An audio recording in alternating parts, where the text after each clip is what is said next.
first part of qualifying.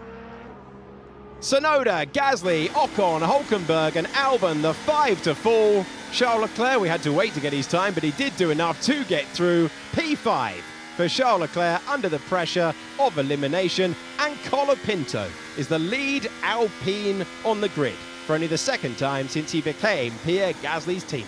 It's not whoppingly quick from the Ferraris at the end on new tyres, but they are through. Verstappen is through as well in 11th place. Sonoda is 1.5 tenths away from Verstappen. That's as good a qualifying effort head-to-head with your teammate as you can hope for as Yuki Tsunoda. But Red Bull just don't have the speed. 2 sets of tyres for both of their drivers, and Sonoda is out in 16th. Well done to Franco Colapinto for nudging it through into 15th. Lawson as well, putting a lap in at the death. And Antonelli, who managed to get through on 1 set of tyres, will breathe a sigh of relief too. That was all there was, fortunately, so it was a clean lap. Well, frustration for Esteban Ocon. And it won't be the only driver who is disappointed with that. Sonoda found himself about 1.5 tenths slower than Max Verstappen, but it's not enough to get through. Red Bull struggling this weekend. Hulkenberg, it's his 9th Q1 elimination.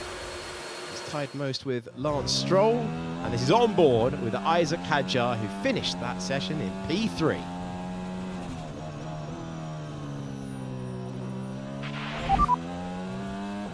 Yeah, Bierman impeding me. Loud and clear, loud and clear. As for that. Engineer trying to get him to be quiet and focus on the lap times, because he is brilliant when it comes to a track like this. He's proved it again, and he didn't want a long conversation there, did he? Yeah, I don't think that'll be an investigation even for Behrman. Hadjar safely through up in 3rd, and Behrman through as well in 12th position. Gasly out, and we'll see his teammate continue into Q2. Yeah, Gasly has been behind his teammate in practice and now in qualifying, and plays no further part. Alpine 10th in the Constructors' Championship, and Colapinto 200ths faster. Alex Albon at the back. You don't see that very often. 5th on the grid in the last Grand Prix, 20th for Williams. Tough moment for him, and yeah, really, if you consider that he's the 8th best qualifier of the year, and that is by far his worst qualifying performance. Yeah, it might not be after this one. Albon 20th, Sainz through in 8th in that as well, so I can't help but feel Alex missed that final lap.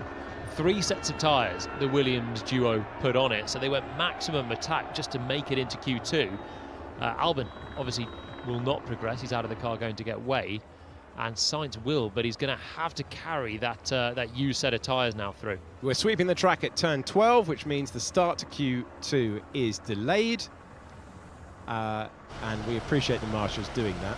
It's going to happen again though, but I appreciate them clearing the racing line for the start of the session. With all sorts of different techniques going on. The old heavy-duty brush, the leaf blowers out. We're getting Palmer's analysis a couple of days early here. The witch's broom. Let's go and check in with James Hinchcliffe after Q1. Well, guys, I really want to talk about some of the interesting team dynamics that we've seen so far here. First of all, I want to touch on Carlos Sainz. Is it surprising that Alex Albon is out in Q1? Maybe not. He said this isn't a great track for Williams. It's not a great track for him. But despite it not being a great track for Williams, excellent effort from Carlos Sainz to get himself into Q2, sitting up there in the top 10. Let's talk about Sauber. We mentioned earlier in the weekend how the rookie, Bortoleto, has actually done an incredible job in qualifying against Nico Hulkenberg, who last year was kind of known as a Saturday specialist. He is in to Q2, P6 in that session, while Hulkenberg on the outside looking in. And then, of course, we've got Alpine, who struggled so much yesterday, found some stuff overnight, found a lot of confidence for Franco Colapinto, him getting through into Q2. Gasly on the outside looking in. So in 3 different cases, maybe the driver you would have expected from a given team to have made it, not so this time. Few mix-ups. We talked about some high-profile outs being a possibility in Q1. Maybe not highest profile outs, but some surprising ones in some of those inter-team battles, guys. Thank you, Hinch. We are gearing up for the second part of qualifying, that in the end who was going to make the top 15 came down to Colapinto versus Tsunoda. Alex Brundle can bring us some analysis. Yuki Tsunoda after that Q3 appearance in Spa does not do so, only 0.05 of a second between the two of them. Let's head down then with Lawson down towards turn 1. We've got Tsunoda in white, Lawson is in blue, and it's going to be Tsunoda who takes just a little bit more time down towards turn 1, picks up a bit of time. It's really nip and tuck between them till we get right towards the end of the lap. Lawson just a tiny bit quicker and just rolling just that little bit more apex speed through the mid corner of turn 2. It's Tsunoda who has the power up the hill, but then Lawson taking it back through the fast corner. Potentially Tsunoda put off a tiny bit with the traffic on the left-hand side of him there as he makes his way in towards turn 4. You see the difference though. Tsunoda does pick up a little bit of time back on the way through turn 6 and 7. Slightly more direct on his line in, happy to clatter this inside curb in the Red Bull. Lawson a little bit more delicate on the curbs and then loses out as a result. You can see the gain there for Tsunoda, and actually it's Tsunoda who, as you might imagine, in the Red Bull has a little bit more grip on the switchbacks through to the end of the lap, but it's been plaguing them all weekend long, guys. This nasty balance that the Red Bull has down towards turn 12. It's a 1/10 of a second that would have put Yuki Tsunoda potentially through to the next phase of qualifying. He finds himself slightly wide in the mid corner of turn 12, and then one of the drivers to brush that gravel on the outside, potentially losing a little bit of time as a result. He's also not that great through the final couple of corners of the lap. Lawson much tighter to the final curb of turn 14 and ekes then through in front of the driver who replaced him, of course, in that leading team earlier on in the year into the middle of Q2, guys. And can't wait to see how Lawson gets on in that next phase. Thank you, Alex. Appreciate the analysis as quick as we can bring it to you. Yeah, Yuki Tsunoda not that far away from Max Verstappen on the timing page in the end. Verstappen did a 15.7, Tsunoda did a 15.8 in previous years. That's the sort of performance that would put you on the front row of the grid. But Red Bull really struggling for the reasons that Alex just showed you. We've had a delayed start to Q2. And we've swept the track. We're nearly ready to go. 10 seconds away from a green light at the end of the pit lane. The DJ keeping the crowd entertained. And it will be Piastri, Alonso, Hadjar, Norris, Leclerc, Bortoletto, Russell, Sainz, Stroll, Hamilton, Verstappen, Behrman, Antonelli, Lawson and Colapinto are 15, still contending in qualifying. So I think the pressure now turns to Red Bull to see if Verstappen can make this through into Q3. Tsunoda we've just seen out in Q1. Can Verstappen definitely make this through to Q3? He hasn't been in the top 10 at any time this weekend. Struggling, the whole team scratching their heads. 12th in that one with 2 sets of soft tyres to play. You still feel surely there's something more that they can unlock getting through this qualifying hour. A little bit of drizzle coming down, is there? It's extremely dark out there. 20% chance of rain when we started this qualifying hour. And 14 minutes to go in Q2. If there is, easiest way to play it safe, get out there as quickly as possible and log a lap. Yeah, that's why everyone's headed straight for the pit exit on green light. It has suddenly got very overcast. A couple of spots of rain around, and everyone trying to get their turn. Oh, these guys. Big moment for Franco Colapinto. The highest he started for Alpine is 10th, but it's umbrellas up, jackets on, and the rain is going to change things at the Hungaroring. The 14th Grand Prix qualifying session of the year. Get out there quick and find a clean lap. If it comes down heavily, we could get a completely scrambled grid here. The stakes are raised. That is an old school approach from Jonathan Wheatley. Is it raining? Stick the hand out from underneath the pit gantry there, and it certainly is at the moment. It's spitting. Antonelli is going to be the first driver to get a lap in, and there are still plenty of drivers just funneling out of the pit lane. Norris only just takes to the circuit. If the rain starts to fall heavier, at your brain passing turn 1, turn 5, essentially.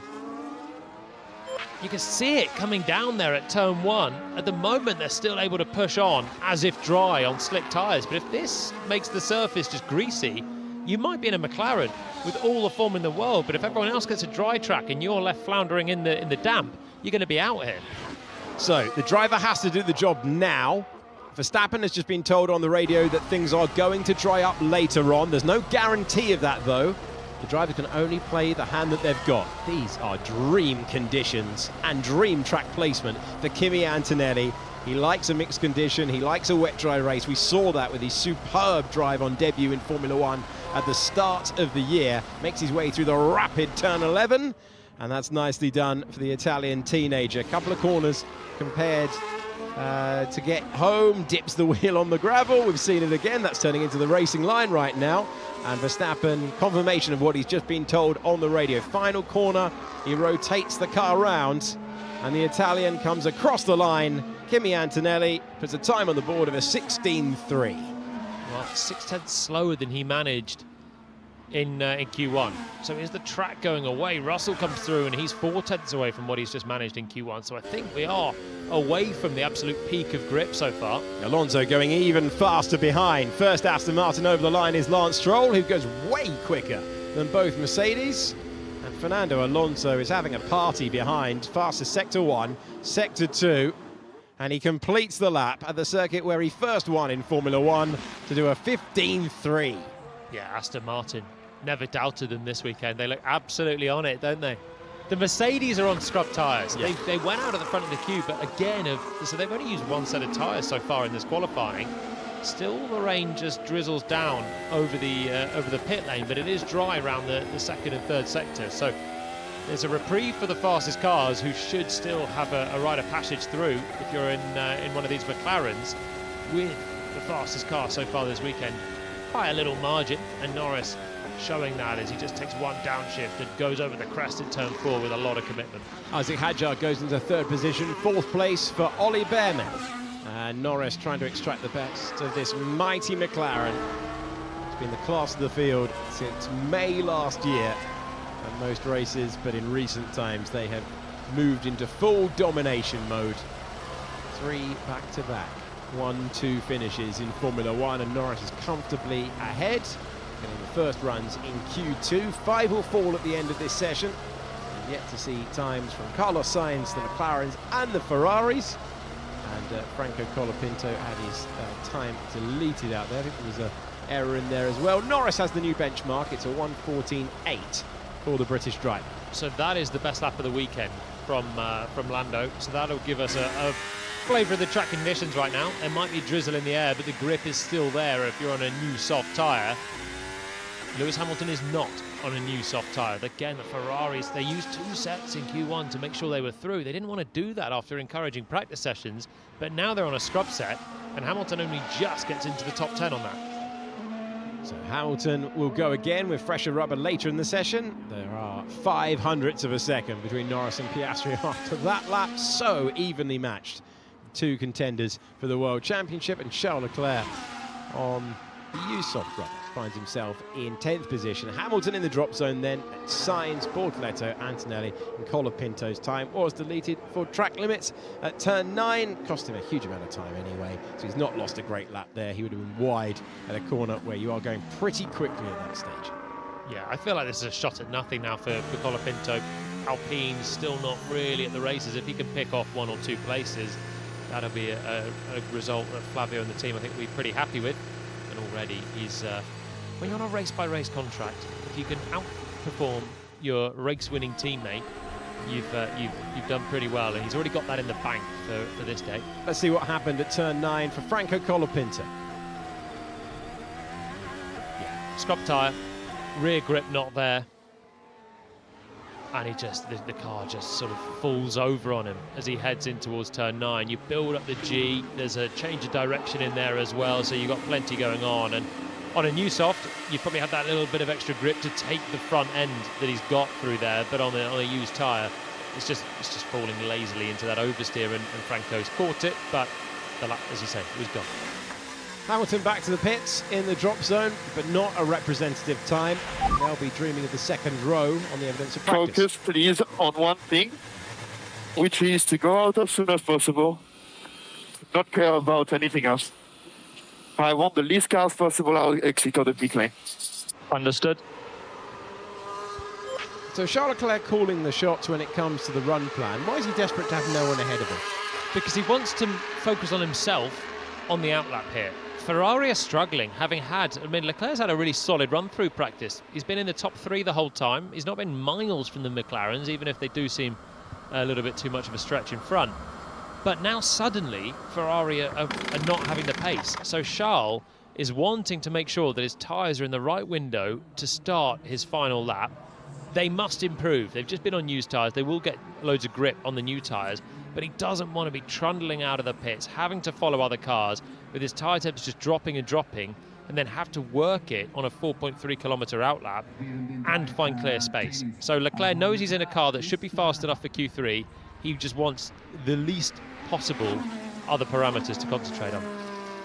Instantly back out onto the circuit, Lance Stroll, Canadian driver who has a best result in qualifying this year of 8th position.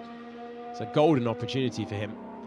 If the Aston is able to carry the same pace into the key parts of qualifying as it has done earlier in practice this weekend. That's not always been the case. Usually the Aston's pace has faded as the weekend has been progressing. This is Kimi Antonelli in 14th position. Pete Bonington, who you've heard on the radio for so many years, to Lewis Hamilton, now the race engineer for the 18-year-old. I have to say, they're not giving him an easy run plan to get through in qualifying today. He's been right there with George, so probably because he's been right there with George throughout practice, Mercedes are treating him like the driver that George is, able to get the most out of it on one crucial pressure lap.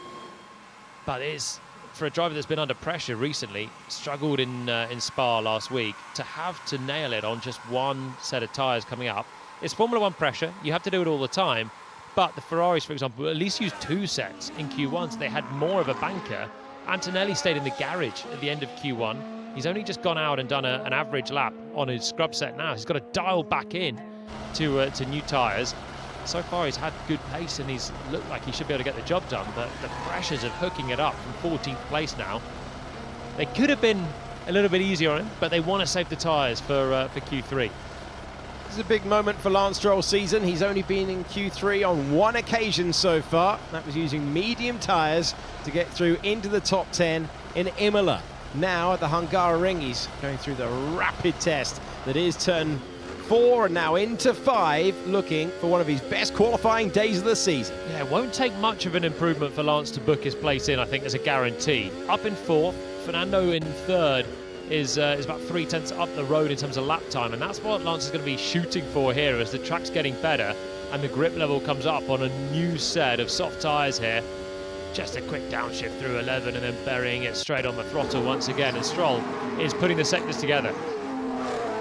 So the Ferraris leave together.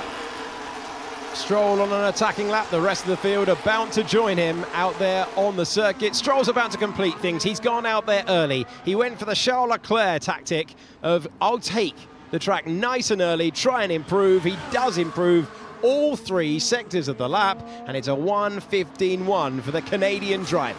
Wowee.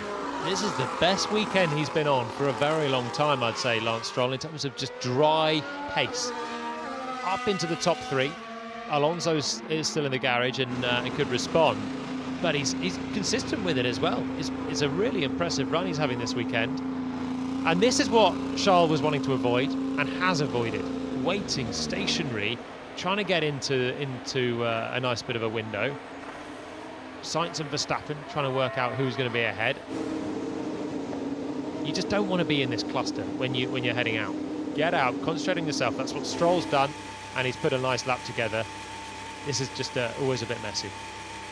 Not where Sainz wants to be, but he's waiting for everyone to filter by. Now he's able to join. And the same thing for Gabriel Bortoleto in the green car, the green Sauber that you can see. They will all get an opportunity. The rain is in the air, but it is not falling like it was at the start of this session. It will mean you're going to have drivers having to peel out of the way as well. Everyone's queued up. 3 minutes to go here. Lando Norris is about to start an attacking lap. Well, there's been some great performances already in this Q2. Stroll, yeah, we've just seen it. Alonso, first lap, nailed on. Hadjar's there, Behrman's there. Already with really good laps on new tyres. They'll go again and try and improve on that. But what it means is you've got these Ferraris under pressure. At the moment, Hamilton is in the drop zone. If Leclerc improves, then he'll be safe. But if Hamilton improves, Leclerc will need to dig one out. And here he goes then for his final attempt. Antonelli has to improve. He's going to be out as things stand. And then you're looking at Verstappen, even Russell, needing to improve on a new tyre. Russell's had a torrid run of results. He's gone out in Q1, 3 of the last 4 Hungarian Grand Prix. He's made it out this time. He needs another lap. Hamilton we're on board with into the first turn, left-hand side of your screen. Trackside pictures, now visor cam with Charles Leclerc climbing the hill to turn number 4. We're looking at the information he's getting on his dash. Oh my word, all over the curve on the exit of 4. Oh, you can see the work going on behind the wheel on a fast corner there for Charles Leclerc. Visor cam, and he's right out wide on the exit of 7 as well. It's a bit scrappy. Oh, that was awful. Trying to save it on a fast corner there. High-speed turn 11. High-speed corner since he went through there, and he's being compared to Lando Norris. Remember, Hamilton on the right-hand side is being compared to Charles Leclerc. Bottom 5 being compared to the 10th place time at the moment. And that would put Charles Leclerc, if he carries on this momentum, into what would be 4th position. Let's see if he can carry on the speed. Personal best, Sector 1, Sector 2, add it all together, and he goes behind Fernando Alonso, losing time in that final sector. Yeah, Hamilton has not been as quick as Leclerc through 2 sectors either, so even though Charles had the big correction coming through turn 4, it was still not too slow. Hamilton's only 7th. Max Verstappen is the driver at risk at the moment. He is in 10th position. Lawson's in the drop zone along with Sainz, Bortoleto and Antonelli, who's hanging on to it. Hamilton's in big trouble falling down. Lawson's piled in a great lap up to 6th place, and Antonelli's still flying. He is up compared right now to what we're seeing on the timing page. 6th position for Isaac Hadjar, and Antonelli is all over the road trying to find the grip at the crucial moment. It's ragged, but it's quite quick. Let's see whether this books his place in the top 10. That's what he's aiming for. The driver who won here last year in Formula 2 climbs to 8th position. 9 thousandths ahead of Lewis Hamilton. Russell and Verstappen are in the drop zone. They're both pushing as well. I don't know about Antonelli and track limits on that final corner. Russell gets up to 4th, Hamilton in 11th, Verstappen in P12. For the moment, that is about to change. Max Verstappen gets to 8th place. So Hamilton is gone. Hamilton is out in a Ferrari that has had more time to understand the upgrades. They've been able to work at it. Bortoleto, brilliant lap to P10. Antonelli's gone as well. Antonelli, Behrman, Hamilton and Sainz find themselves in the drop zone. Colapinto still fighting out there. He'll complete his lap in a moment. Piastri comes over the line. He's in 2nd position. Over to you, Franco Colapinto. Can he save his best until last? The Alpine comes out of the final corner and he improves to 14th place. Sainz is still going and he will be the last over the line. The checkered flag is waving. Carlos Sainz cuts the beam and he takes back 14th place. Antonelli, Behrman and Hamilton are out along with Sainz and Colapinto. And Hamilton at one of his most decorated circuits. 8 Grand Prix wins, 9 pole positions, P13 on the grid. Real disappointment there. We didn't see a lot of the lap. It was just a little bit away from Charles Leclerc through all sectors, and the time just didn't come for him. And Ferrari are left scratching their heads as where their performance has gone. They're quicker in practice than they are in qualifying at the moment, as everyone else is trying to find that bit more time. Every time. Every time. Big frustration for Lewis Hamilton. Well, let me tell you, there were 15 thousandths between Hamilton in 13th and Bortoleto in the top 10. Oh yeah, we're gonna be out. Man, I had no rear. I don't know. Like, what the heck? Okay, let me have a look through that. Antonelli struggling for rear grip. He went beyond track limits and he has dropped down to 15th position. Yeah, I did think out of the final corner, he was just over that, and that is where he's been pinged. This was a loose lap from Kimi Antonelli. It started there, didn't it, already in turn 1. Rear grip not coming up, and then, to be fair, he's managed to do a good time with a car that's wanting to go sideways as much as anything. Ooh, that's the correction that Charles had to put on through turn 4. We were visor cam, and it is lively, that, isn't it? Just bottomed out over the curb, and it's a panicky moment there inside the pit of Charles Leclerc's stomach, but he's managed to scoop it up. Lots of drivers fighting the car. Personally, I don't think Mercedes did the right thing for Antonelli there.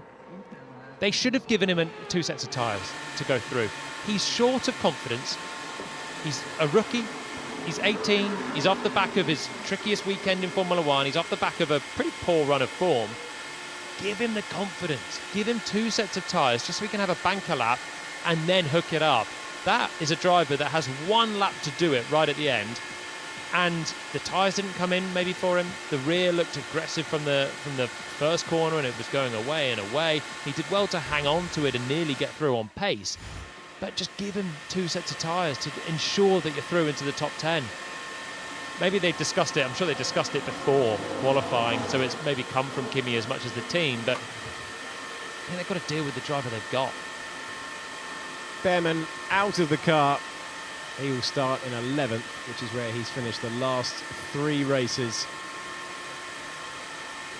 And well, he's getting back in because he's just been told that you're now 11th, so do the standard sit in now until we know that the top 10 are all fine. But that's it. That was the only time to be deleted, was for Kimi Antonelli. It didn't change who progressed.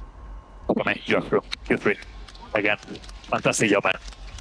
Let's go! Again! Yes! So he's doing a bit good, isn't he? Yeah, seriously impressive for the reigning Formula 2 champion.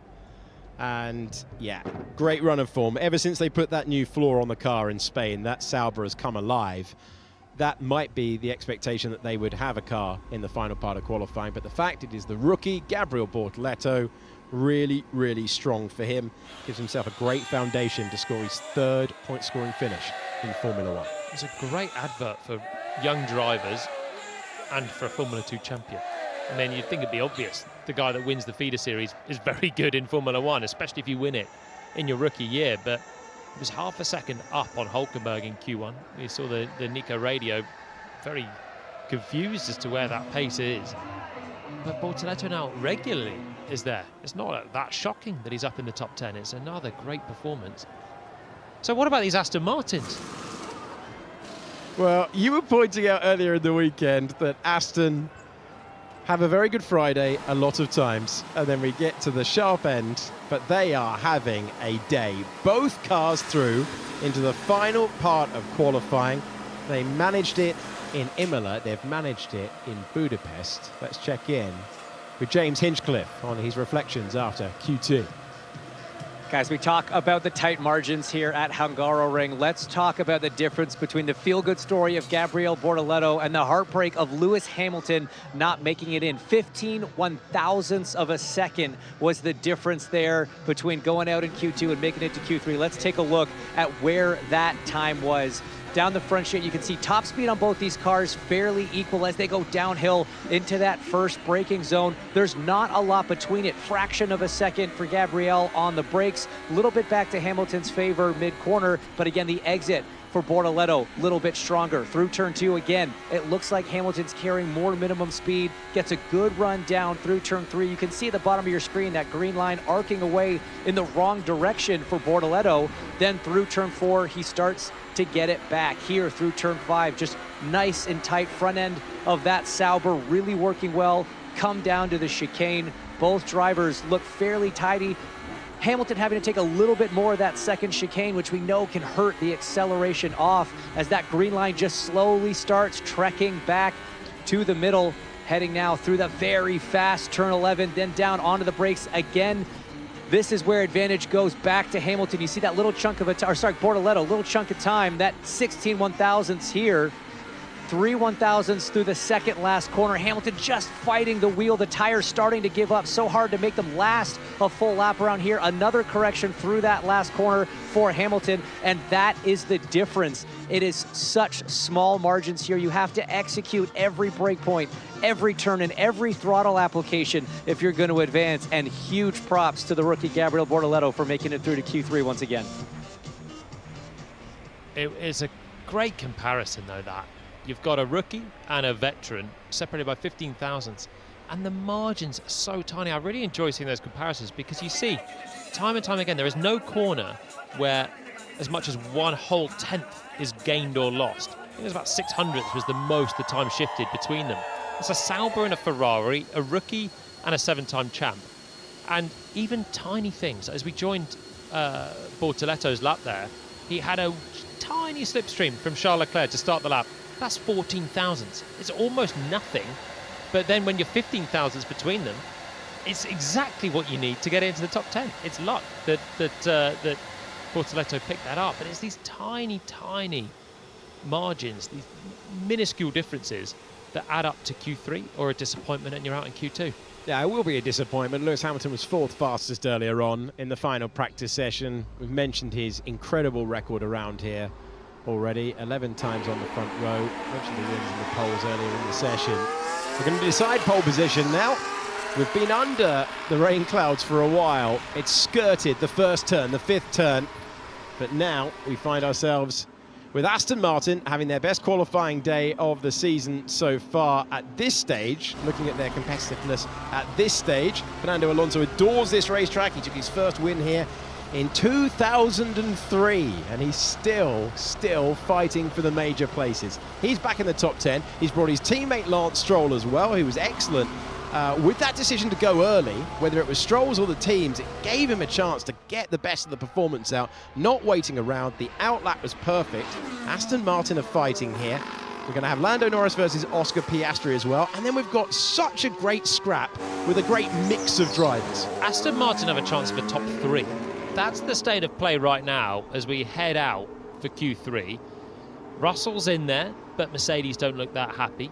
Verstappen's in there, but still doesn't look that happy. Leclerc's performance seems to have dropped away a little bit. Still think he's in with a shout of that top 3, but it certainly is not coming easy to him as it was in practice. Meanwhile, Aston Martin are consistently quick. Fernando didn't go back out in Q2, so he has 2 sets of new tyres to go at this as well. The advantage of hooking it up on that first run of Q2. Stroll did have to have the second run. It was a very good second run, but he did burn through a set of tyres doing that. So he's on a used set now.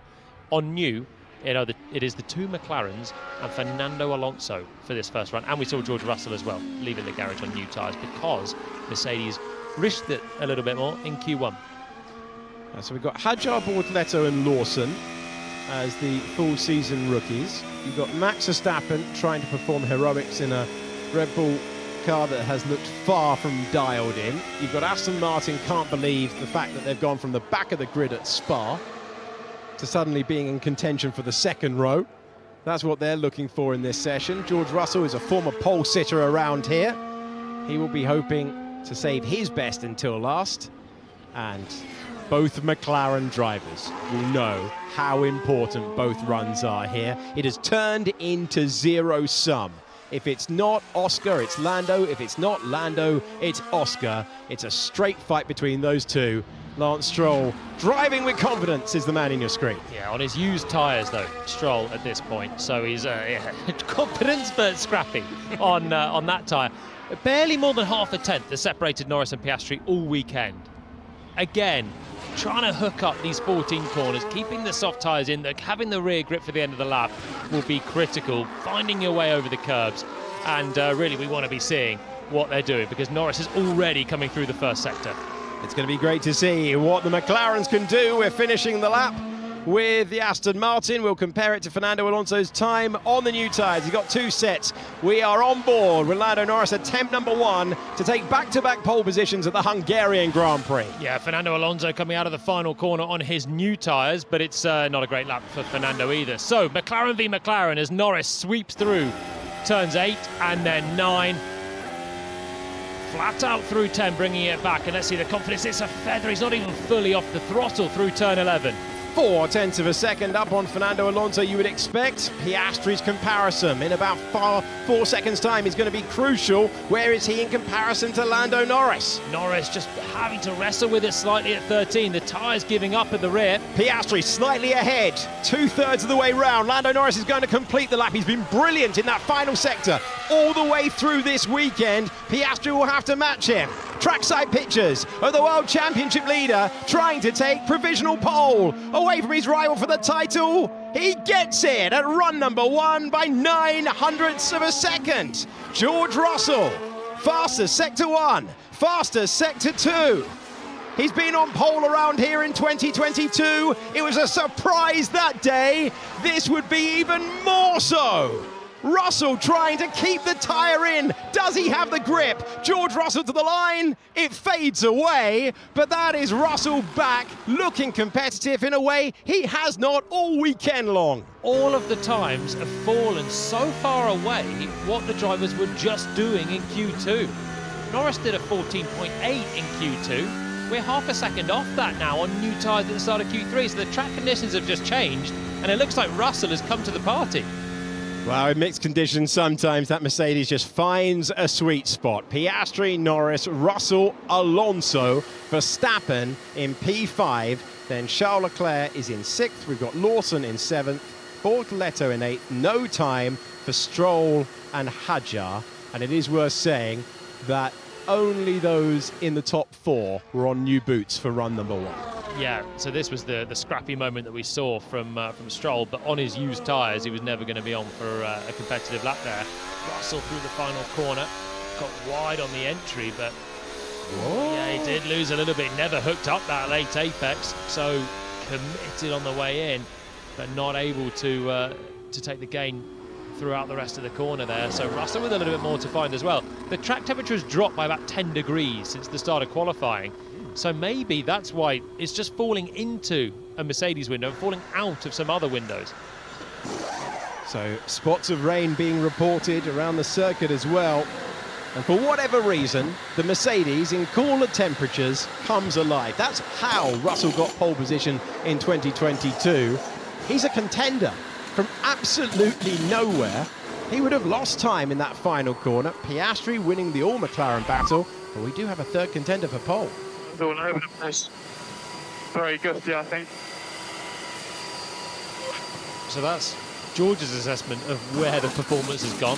Half a second across the board is what was lost, new tyres to new tyres. Track temperature down, wind up, which suddenly makes it very difficult when you have all of these laps. You have 3 hours of practice, but then quick fire, qualifying, lap after lap, new tyres, trying to dial in, trying to get your references. By this point, you should know exactly what you want to do for each and every corner.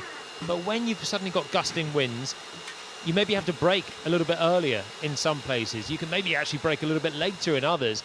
Your cornering balance will go all askew as well. And you've got to feel it out around the lap. And that makes it difficult to be consistent. Well, Lance Stroll is going to go back out there, this time with new tyres on the car. He's gone for the same tactic as he did before. Get out there nice and early, let everyone else worry about track placement, try and extract the best performance from the Aston Martin. So if he replicates what he did in Q2, he'll bang it on provisional pole by 3/10. That's where we're at. Mate, I'm ready on the outlap. I have again, no grip. It's like literally driving on ice. It's Max on his outlap so far in Q3, just one set of tyres, and they were used for Verstappen. There he is now in the garage with a new set under those blankets ready to go.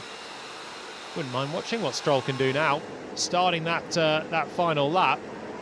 Could he be a contender? Alonso's out on circuit just behind him. Aston Martin looking quite quick. Let's give you the information. Lance Stroll has won Formula One pole position back in Turkey 2020.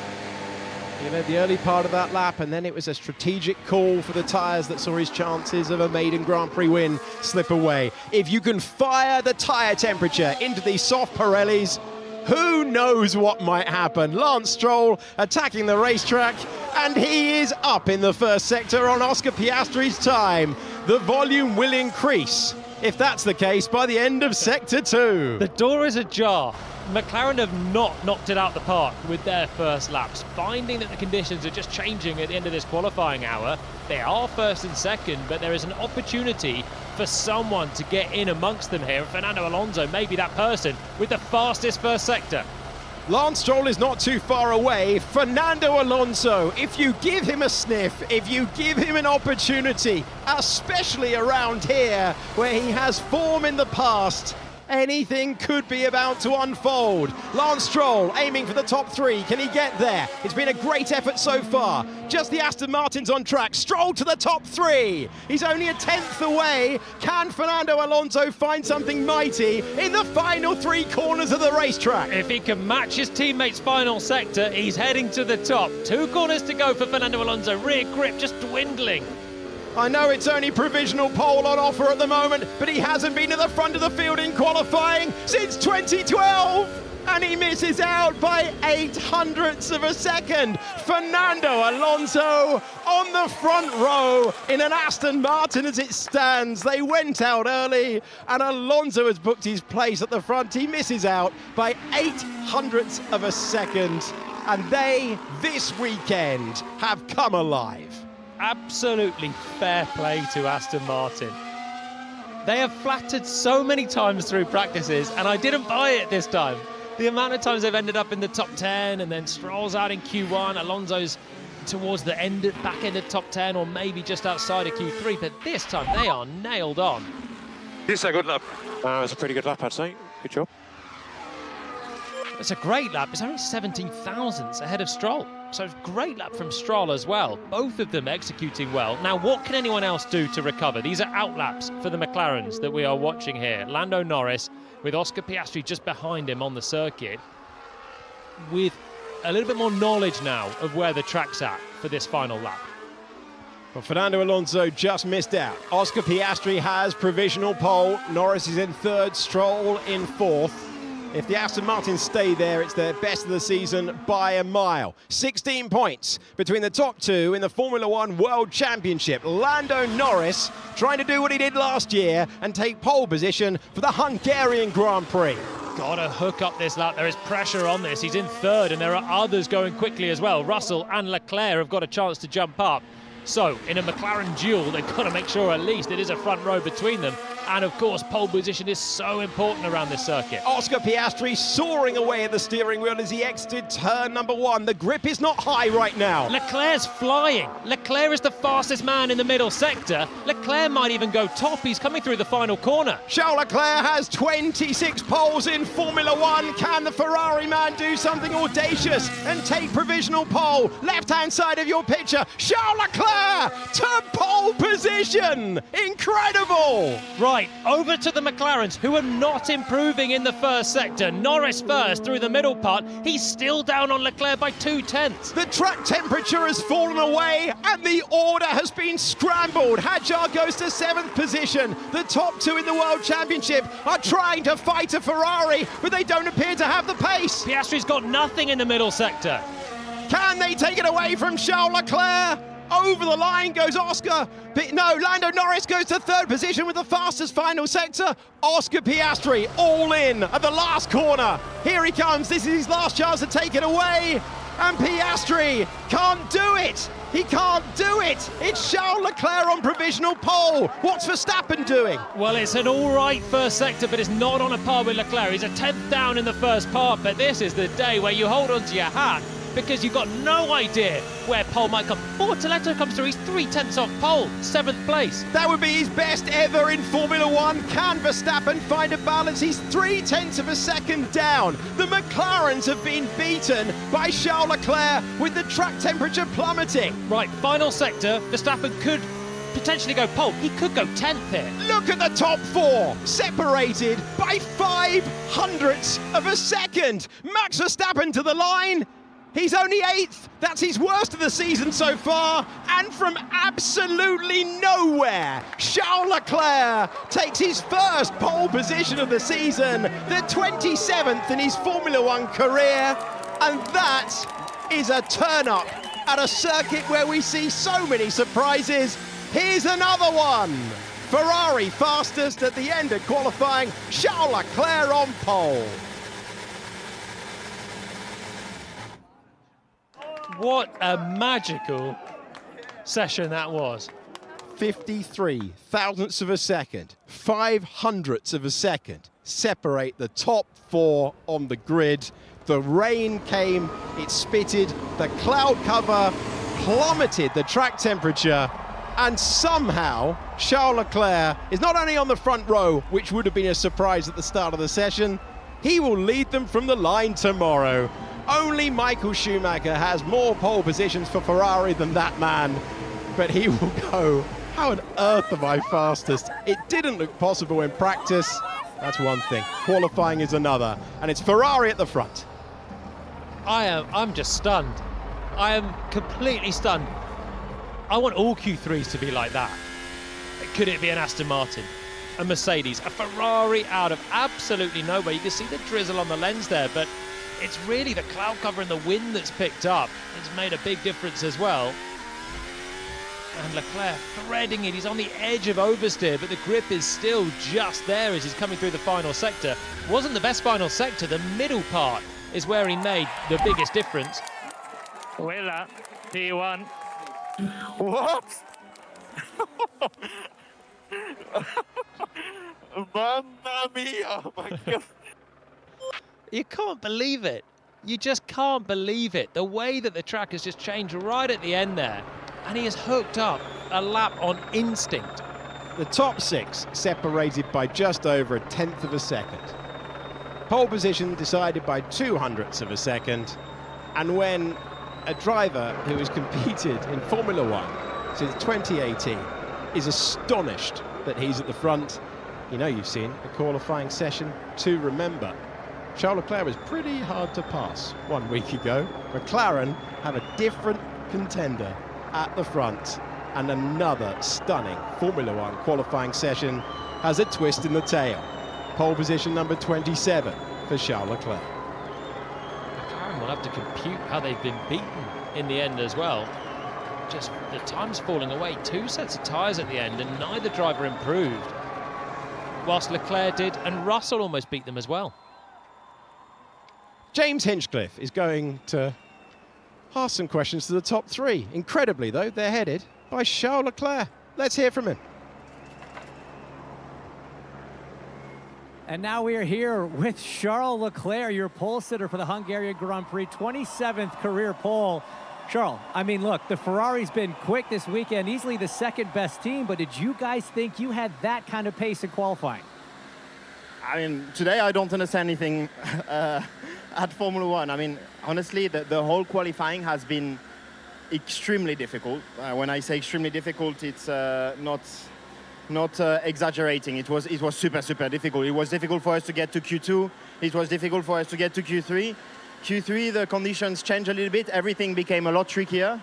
And I knew I just had to do a clean lap to target third at the end of the day is pole position. I mean, I definitely did not expect that. A little speechless almost. So you mentioned the conditions changing. How much could you feel that on racetrack? Q1, it was sunny, it was warm. By Q3, we've got this cloud cover. It's really cooled down. Could you feel that grip change on the track?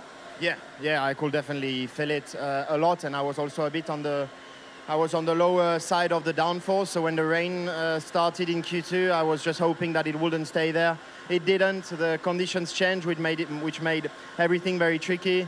And at the end, we are on pole position. Honestly, I have no words.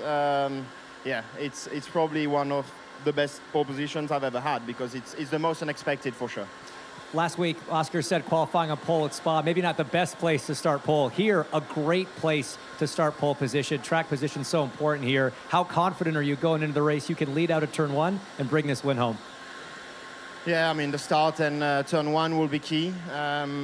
Yeah, I mean, I have no idea how it will go, but one thing for sure is that I'll do absolutely everything in order to keep that first place. If we manage to do that, then that should make our life easier for the rest of the race. All right, well, congratulations. Thank Your you. pole Thank you sitter, very much. Charles Leclerc. Thank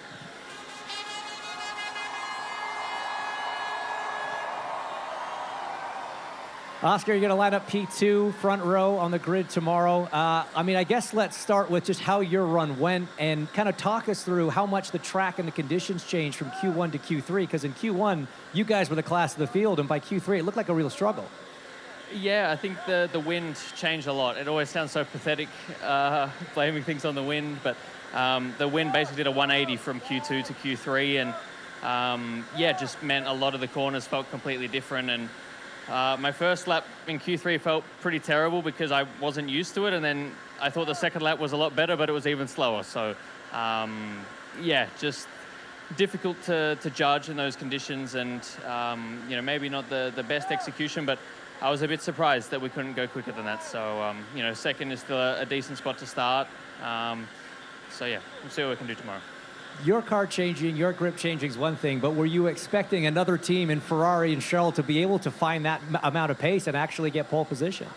Yeah, I mean, Charles has been quick all weekend, and even this morning he was closer than we expected. And yeah, I mean, things just changed a little bit, and I guess he did a very good job. So yeah, well done to him. I wasn't expecting to be second to a Ferrari this weekend, but yeah, he's done a good job. So it's going to be a fun race tomorrow with yeah, a bit more involved. Yeah, can't wait to see the first corner action. Congratulations. Thank you.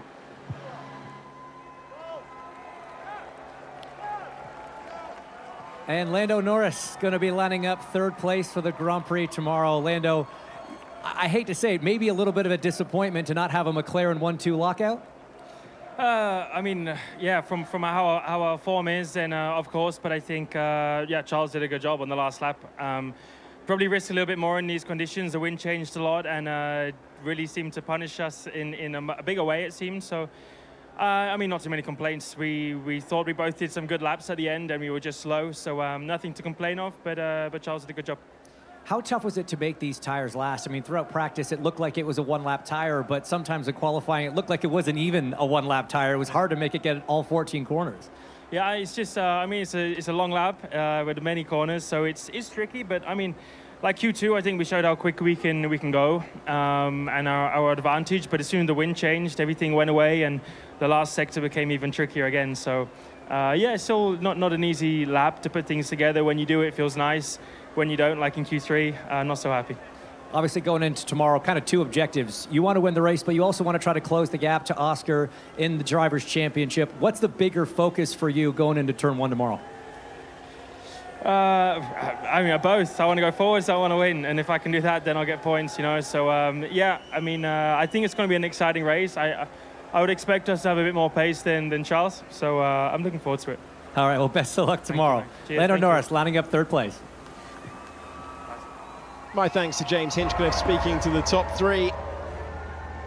Well, the wind changed, the temperature changed, and then the order changed. These three have been the top three all weekend long, but at no stage has Charles Leclerc been at the top of the order. And for the first time here since 2017, with Sebastian Vettel, Ferrari will be at the front in Hungary. Phenomenal. We are set for a real race day tomorrow now, aren't we? Charles saying he's just trimmed the car fractionally on not the absolute maximum downforce. They've taken a tiny bit out, which will help the straight line speed. Normally you want to crank it all on. Maybe they found a sweet spot with the aero efficiency of the Ferrari. It's got a lot of fans there as well. If you'd have told me Max Verstappen was going to be 3/10 off pole, I'd have said he's probably in the top three. As it is, he's 8th. That's how close it is. Well, there can be a form book, but the glorious thing in Formula One is when we throw it out the window. Against all expectations, McLaren will have to pass a car tomorrow, and it was driven by Charles Leclerc, who's taken pole. Goodbye.